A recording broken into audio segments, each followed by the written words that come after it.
The gross domestic product contracted in the April-June quarter as the coronavirus outbreak forced struggling businesses to close for a second time in many parts of the country. The GDP is the key measure of goods and services produced. We did see economic output fall by 9.5% in simple terms. That's 32.9% in annualized terms in the second quarter, and that added to about a 10.5% contraction in the first half of the year. Some interpreted the nearly 33 annualized rate as the U.S. economy shrinking by a third. But Gregory Dacko, the chief U.S. economist at Oxford Economics, says that's not the case.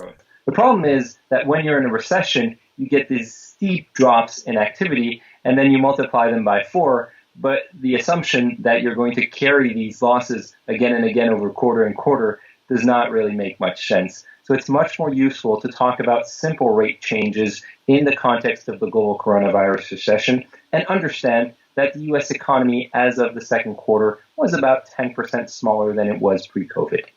Earlier this week, Jerome Powell, chairman of the U.S. Federal Reserve, warned that early signs of a bounce back are now at risk as some parts of the U.S. experience a surge in coronavirus cases. We have seen some signs in recent weeks that the increase in virus cases and the renewed measures to control it are starting to weigh on economic activity. So far, more than 150,000 Americans have died and nearly 4.5 million more have been infected with the coronavirus. The path forward for the economy is extraordinarily uncertain and will depend in large part on our success in keeping the virus in check.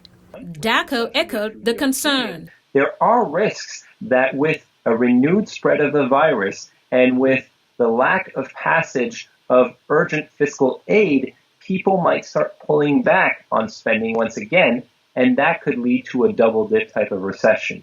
He says that's not the case right now, but the situation needs to be monitored very carefully. Other experts say that recovery is going to be slow. And I think the recovery is going to take time. However, against that backdrop, year-over-year growth rates in GDP could be back to zero by the second quarter of next year. That doesn't mean the economy's back to the level it was prior to the shutdown, but it does mean that the bulk of the deterioration will be behind us within a one-year period of time. Economists point to the aid relief bill passed in March as a major reason why the economy has started to stabilize after the record drop in the spring. Mariama Diallo, VOA News, Washington.